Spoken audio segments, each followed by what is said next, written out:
안녕하세요, 여러분.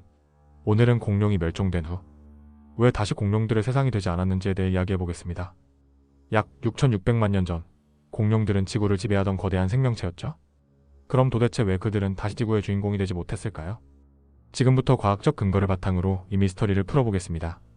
먼저 공룡의 멸종은 약 6,600만 년 전 거대한 소행성이 지구에 충돌하면서 시작되었습니다. 이 충돌은 엄청난 충격파를 발생시켰고 대기 중에 거대한 먼지와 이산화황이 퍼지게 되었습니다.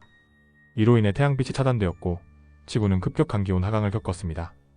그 결과 많은 식물들이 광합성을 할 수 없게 되었고 이를 먹고 살던 초식 공룡들이 먼저 멸종했습니다. 초식 공룡의 멸종은 결국 육식 공룡들까지 영향을 미쳐 먹이 사슬 전체가 붕괴하게 되었죠. 이 대멸종 사건은 공룡의 세상이 막을 내리게 만든 결정적인 이유였습니다. 그렇다면 왜 공룡들이 다시 부활하지 못했을까요? 대멸종 후 지구의 환경은 크게 변화했습니다. 소행성 충돌 이후 대기와 기후가 급격히 변하면서 공룡들이 생존하기 어려운 환경이 되었죠. 대신 포유류와 같은 작은 동물들이 이런 변화에 적응하기 시작했습니다. 이들은 공룡에 비해 크기가 작고 체온 조절 능력이 뛰어나며 더 다양한 식단을 소화할 수 있었습니다. 이런 생물학적 이점 덕분에 포유류들은 새로운 환경에서 번성할 수 있었고 공룡들이 사라진 자리를 빠르게 차지하게 되었습니다. 또한 공룡들이 멸종된 후 지구는 오랜 시간에 걸쳐 서서히 회복되었고 이 과정에서 새로운 생태계가 형성되었습니다. 이 시기에 작은 포유류들은 빠르게 진화하여 새로운 생태적 지위를 차지했고 다양한 서식지에서 살아남을 수 있었습니다.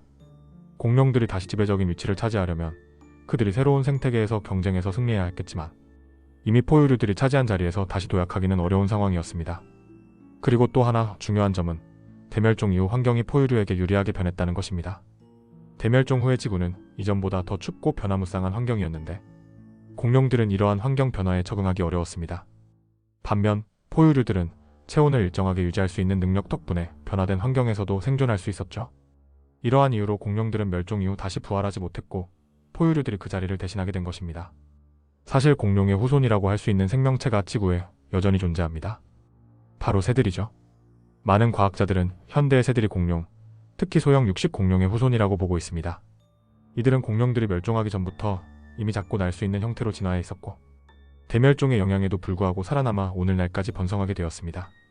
즉 공룡들이 완전히 사라진 것은 아니며 그들의 일부는 새로운 형태로 여전히 지구를 살아가고 있는 셈입니다. 결국 공룡이 멸종된 후 다시 공룡들의 세상이 되지 않은 이유는 환경의 급격한 변화, 포유류의 빠른 적응과 진화, 그리고 새로운 생태계의 형성이 복합적으로 작용했기 때문입니다. 대멸종 사건은 지구의 생태계를 완전히 뒤바꾸어 버렸고 새로운 시대의 주인공으로 포유류가 등장하게 된 것입니다. 오늘의 이야기는 여기까지입니다. 여러분은 어떻게 생각하시나요? 공룡이 다시 부활했다면 어떤 세상이 펼쳐졌을까요? 그럼 좋아요와 구독 부탁드리며 다음에 더 흥미로운 주제로 찾아뵙겠습니다.